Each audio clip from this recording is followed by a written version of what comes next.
So this week we have Nick. St. Nick is fixing our water pump because we've had some issues with that.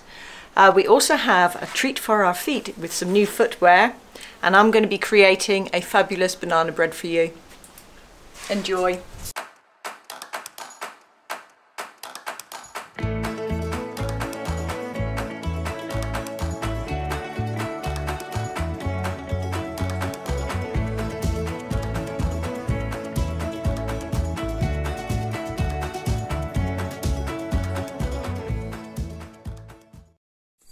So here I am again with compressor and airline, and as you can see by the pump again, I think we have issues. I think there's a bag in here that blows up. I'm going to try and get some pressure in it, but I think it's split or it's full of water, one of the two. So I'm probably going to have to get a new. This is a common problem, so I'm probably going to have to get, the pump's fine, it all works, everything. If this is split, then it won't hold pressure in the line, and the little pressure switch keeps cutting in and out, in and out, in and out. It's going to blow the pump up, it's going to overheat something. So probably have to buy a new one of these. If I do, I'll film it and I'll show you how to do it and how it cures the problem. So as you can see, I've taken the big red balloon off the top of the pump. The pump works fine. I've taken the filter off as well. I'm going to put a new filter on. And here's the big red balloon we were talking about, and the filter casing. Problem is, I've been led to believe, these are only designed to be used in a temperature up to 35 degrees. And it was 45 degrees last summer for several weeks. So I do believe there's the rubber, whatever it is, diaphragm, I don't know what you'd call it, inside of here, has probably perished. Little filter on the bottom, and as you can see, it's full of water. So I have to get a new one of these, I think. But I can't help myself. I'm going to have to investigate and undo all these bolts and try and get the balloon out. I'll let it drain first, it'll be much easier to carry. So that's the vessel off. I'm just going to unscrew all these bolts now and see what's inside, see if we can do anything with it. Okay, so that's all the nuts, all the bolts taken off. Now we're going to... Oh, hello. Oh, I see, it's stuck to the diaphragm. So obviously the diaphragm is full of water, so it must come out of here.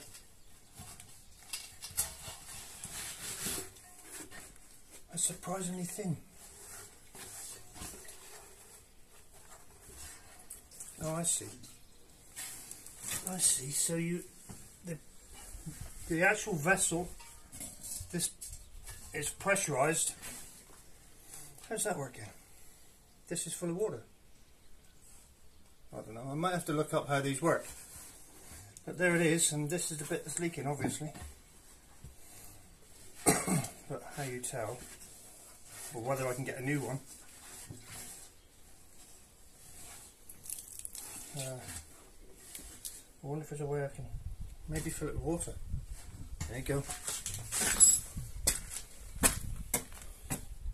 So we've taken this out and it's been stood here for a while. Don't appear to be any leaks. There may well be a leak under pressure, but visually there are no leaks in that. So we think we cleaned this up a bit around here. So we think there was a problem when this was bolted back down with that inside. It may well have been leaking around one of these nuts, because if you look at the nuts, the bolts that I took off, yeah, which are these, they're all clean except this one. Yeah, all of these are clean, the tops.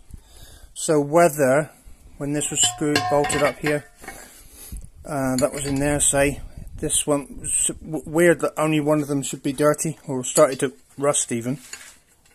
Yeah, I'm not filming this very well. So what I'm saying is, it's weird that this is the only one out of the 6 that is rusty. So I'm assuming, I'm guessing, we had a leak here somewhere. This was slowly leak dripping, and that's why this vessel lost pressure because of a leak, and then it filled. The vessel didn't fill with water, so that means, there we go, I've just thought about that. The vessel wasn't full of water, the vessel's completely dry, which means this probably isn't leaking, so there was a leak around here somewhere. So we'll get some mastic and re-glue it all together and repressurize it and see how it goes. So we've concluded it's probably leaking around the rim somewhere, so what I'm going to do is clean it off with some dissolvent nitro, basically thinners. We get a good seal on here. I'll clean the rubber as well.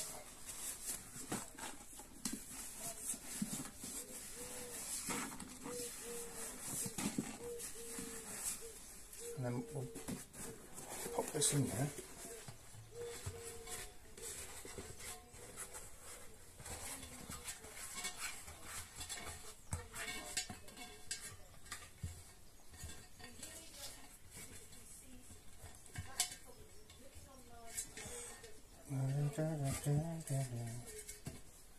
I'll re-clean that.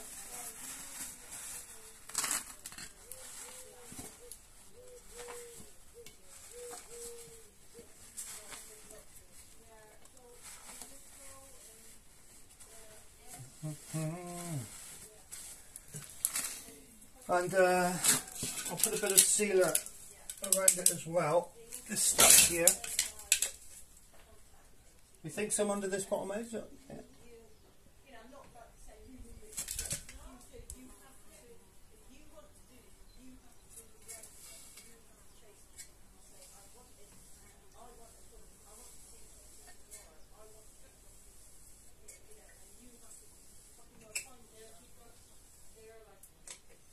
Like so.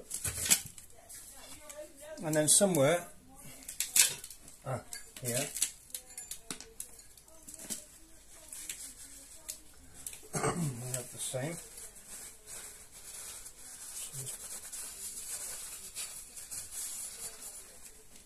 And I'll probably put a little bit around the top of this as well.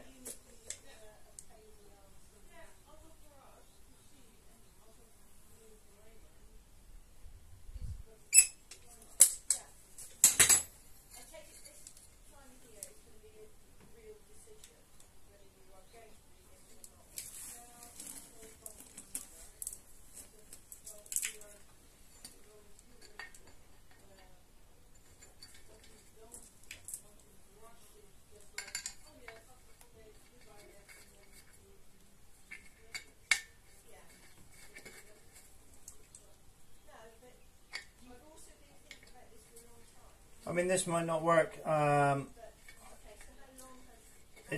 There's a chance it might not work. If it doesn't, then we'll have to buy a new balloon anyway, so it doesn't really matter. Because I think you can buy the whole things already assembled, instead of having a Cornish man bodging it up. Oh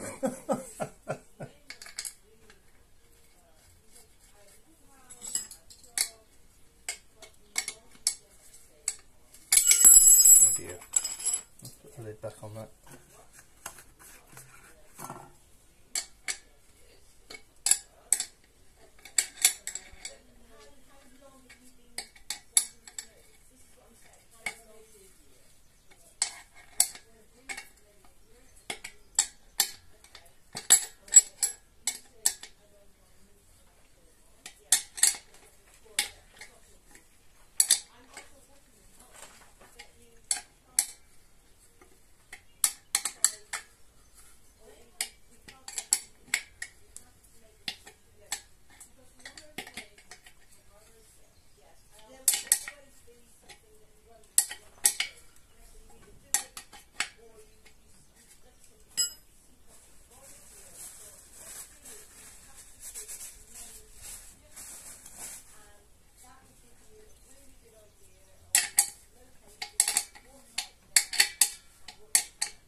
Okay, so another problem we had, the contacts here, this one, because it had been switching on and off so rapidly because there's no pressure, yeah, it would build up the pressure and then cut out, and then the pump would cut in and out and in and out, so this was jiggling up and down. This contact point here had jumped out and the spring would come out, so we put it all back together.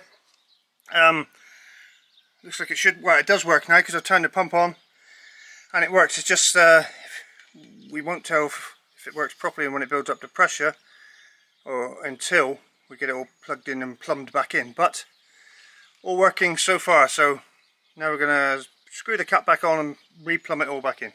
So refitted and reworking, just to show you, new filter as well. Turn the tap on, pump cuts in, turn tap off, pump builds back up pressure and then turns off. Absolutely spot on. Hi everyone, so we've been given some new shoes and boots from a company called Fitville, and this is my box of boots, steel boots, steel toe cap boots, and yeah, we're going to tell you all about them right now. We've been in contact with a shoe company called Fitville, because here in Portugal I struggle with getting shoes to fit my canoes, huge feet, and we're hoping, we've got in touch with these guys and we're hoping we're gonna try these on in a minute and hope that they fit. Yep. And everything. Okay, so what we did was I chose a pair of work boots and Andrea chose a pair of like funky January shoe things. So yes. Yeah, let's have a look, see what we've got. So the reason we chose these, because if you look at my feet, hang on. The delicate little... These are specifically designed to be extra wide, and they're so light. Wow, that's incredible. Pretty good, isn't it? Yeah, they're about half the weight of my old boots, and they are safety boots. Safety boots as well. So I can't believe how light that is. It's really good, isn't it? Cool. So yeah, if you just spread your foot on the floor, see how you've got great big... Yeah, but I don't know if you can see that. So what we might have to do is individually. Yeah. So what we'll do, and I'll show you. So what we'll do is we'll take these out and get them ready to try on. Get the box out of the way. Well packaged. Ooh, I've got little. Oh, you've seen them. Ooh, they're funky. So it's just a pair of sort of a little bit different than wearing these things all the time. I can actually go out and look half respectable. Makes a change. So here goes, I'm going to try it on my boots. They are steel core work boots. Okay, so the reason that I ordered shoes through, well, we got in contact with Fitville, is because if you look at my feet, I've always had problems. I've got them particularly wide across here, yeah, and I've got the typical Celtic toe. These two are longer than this one. They're very strange. But I've always struggled with boots. I've even bought new boots and not worn them because they're so, you know, uncomfortable after a while. So we got in contact with Fitville because these boots are designed. These are 2E wide and they do a 4E wide, so even wider. So let's try them on. So these, what actual size are these ones now? So these are, my size is a size 12 UK, that's 13 USA or 47.5 in Europe, yeah? So we do struggle finding boots this sort of size here in Portugal because they generally have quite small feet compared to... They're really easy to get on. That was good. Yeah. And do up. The laces are really funky as well. Look at that. That's like a flat, almost like a ribbon lace. Mm. So there we go. And I must say, they have, oh I can feel it now, they have a cushioned sole inside, what they call like a shock absorbing sole. These are steel toe cap, And they've got these new super grippy soles. You can go mountaineering. Propel Core EVA soles. And like I said, the cushion, they just feel so light and so. I've never had a pair of boots that when you first try them on, they're not pinching. They're not pinching here and here. They're really nice. So, gets a big thumbs up from me to start with. I'm going to use them all day now. I probably won't ever take them off. So I'm going to go show Anne's trying hers on. Okay. So, right, I've had to put socks on because I've been wearing these and I've been out doing the animals and stuff, so my feet were not camera ready. Plus I don't really want to put them in these. So although I've got fairly bog standard feet, again these are, well, really easy to just slip on. These are not going to be used for feeding pigs, no, or the general running around the farm sort of thing. These are like going to be nice. Yeah, so I think these feel like something I could walk around the city, towns around here quite happily. Or we're coming up to festival seasons as well, so if I have to spend all day dancing, I think these are going to be good for that. So let's have a quick. I mean, straight away they're just, the sole on them is really comfortable. Then there's no pinching as well, and although like I say, I don't have naturally wide feet, there's plenty of wiggle room, there's no pinching, and I can dance in them. Cool. Get those legs out, girl. Okay, so there we go, Fitville. We are really impressed by them so far. In the description there'll be a link to their website, and if you put in our Project Portugal discount code PP30, you'll get 30% off. So it's worth a try, guys, and to be honest the prices are really good anyway. Yeah, they're good prices. There's always offers and stuff on the website anyway. Yeah. Let's say really easy for sizing because they go right, I think it's UK 15. Do they? Ooh. I think it's something daft like that. So yeah, even bigger than Nick's feet. So there we go, Fitville. Thanks, guys. Yeah, really appreciate. Highly really recommend. Appreciate it. Thank you.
Okay, so let's go and see what Angie's doing in the kitchen.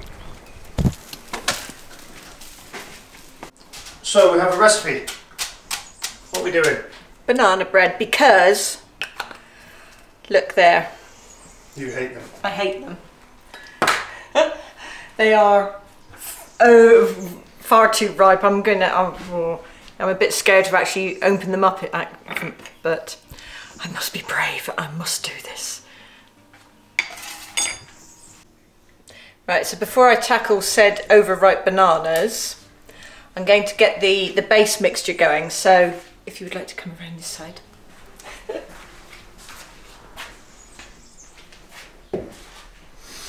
So I've got some plain wholemeal flour. We're going to try to be healthy with this. So I got 350 grams in there, and in that I'm adding some baking powder, so a teaspoon of this.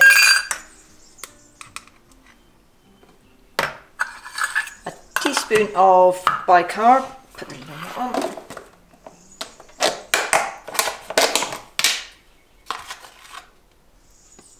A little bit more just to put it in. I'll also put a little bit of salt in that as well. 1 minute.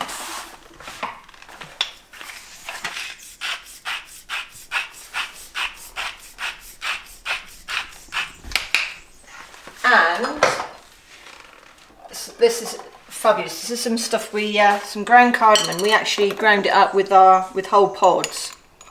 So it's, if this was smells lovely. I'm going to put in, we like it, cardamom, don't we, darling? Is that a word? Possibly. Possibly. Cardamom. Cardamom. So I'm just going to stir that together with the. So just giving that a quick mix. I'm adding some butter in there, so I've got 150 grams of butter. And we're now going to let that go through until it's sort of as the old resemble breadcrumbs stage. So here it goes.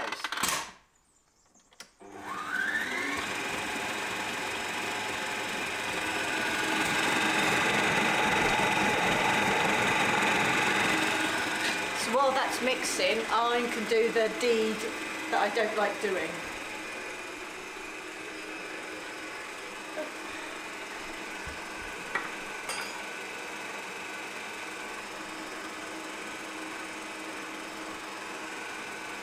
Just get on with it, woman. I know, but they're so squidgy.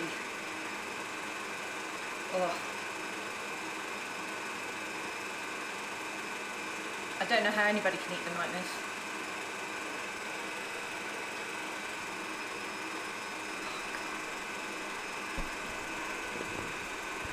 God, these are... What are you doing? Oh. Peeling really, really hideously overripe bananas. And I'll eat a banana as long as it's pretty green. Once I get any brown and on what are you putting it in? Oh, I've got 2 beaten eggs in there. 2 beaten eggs, and that's yes, all. And four broken up bits of banana. Oh, well, it's only because there's 4 bananas here and I've got to get rid of them. So, they are very banana-y. Okay, so I've got the disgusting bananas in there. And I've now realised that my jug... Your mash is too big. But, well, you should have used a bigger jug, yeah. So, take 2. Let's get the correct equipment for the... Honestly. You should have got a bigger boat. I should have got a bigger boat, yeah. I should have got a bigger jug. What a donut. Donuts. Right, so let's get all the mixture in there. And we mash this up. The eggs are just so yellow, they're great.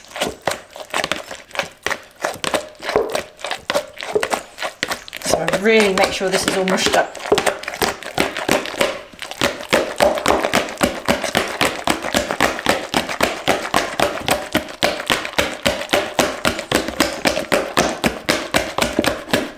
Okay, so into this now, I've got 200 grams of sultanas, including that little bit there. I've got 100 grams of, I've used up some moscavado sugar.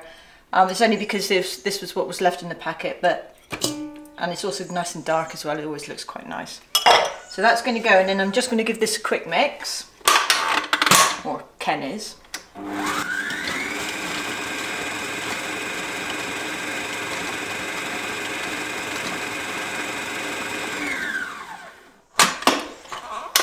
Now in there, what I'm going to do now is pour in my eggy banana mixture. So.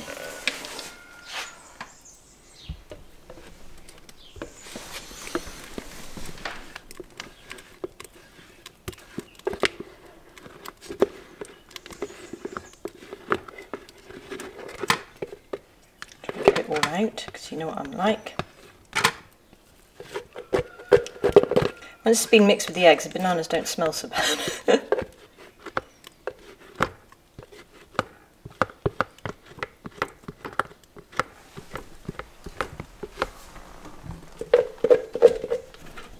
So now we've got the wet ingredients in. This has a quick mix. Fairly gentle, you just need to get that combined. And what I like to do as well is add some walnuts. So I don't measure how many I put in, I just grab a few, crush them up. It really is nice with the banana bread.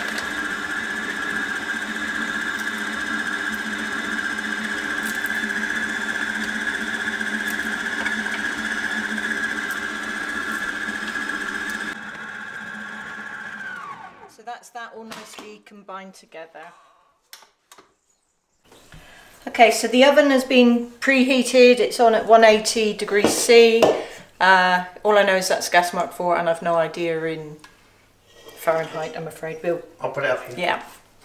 So we then put our lovely gloopy mixture into my tin. I've lined it, I've put a little bit of oil on just to help. It's really heavy.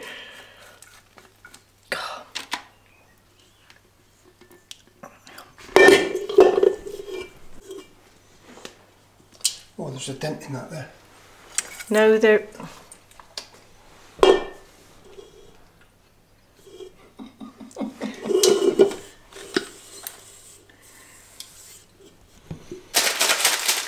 So this the cake is in there now, and I just like to put a bit of demerara sugar over the top. It's a thicker or a bigger crystallized sugar. It just gives a really nice crunch. So much for being sugar free. I put less sugar within the actual recipe. Because you've got to have a nice crunch. Yes, that's true. So this little beauty is going to go in the oven for about 20 minutes, maybe a bit more. I'll give it a poke, see how it's doing. But while I will have the oven on as well, because we've got quite a big cooker thing, I will also be making some of my egg and bacon muffiny things. So seen the recipe for that before. Bacon, eggs, feta cheese, a little bit of herbs and spices, and nice little snacks to have in the fridge.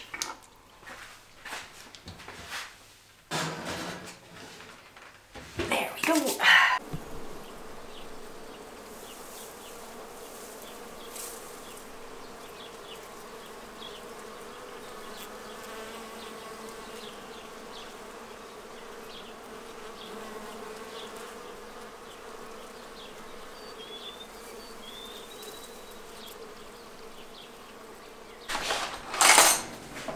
So, time for the cake.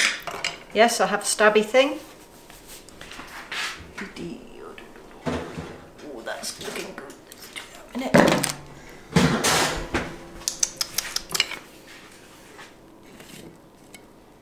Clean. Perfect. Turn the oven off. There we go. Okay, so the banana bread, as you saw earlier, is done. We have our Dutch friends, Raymond and Sandra, are here. And Me. and wifey. So we're going to try this banana bread with some, get this pronunciation, vanilla flour. Yes. Very good. There you go. Which is a Dutch thing. Some of our Dutch viewers will get that and my terribly pronounced stuff, but there we go. So there we go. So we have banana bread with vanilla flour and Greek yogurt, believe it or not. So we're like proper multicultural. And a frog. Oh gosh. Okay guys, so thanks for watching, and this stuff is lekker. Absolutely cracking with the vanilla flour and Greek yogurt for some strange reason. It's all working well. So And banana bread. and banana bread, obviously. Thanks for watching. Thanks for liking. Thanks for subscribing. And thanks for ringing that little notification bell. Don't forget to check your subscribed and we'll see you in the next video. Bye. Bye.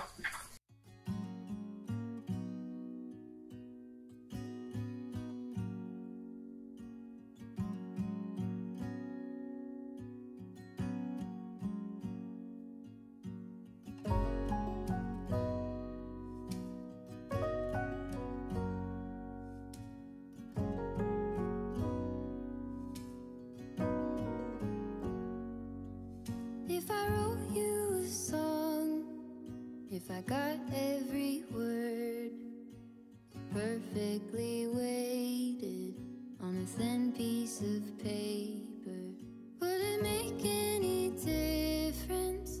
Would it change for the better? If I wrote you a poem, if I posted a letter?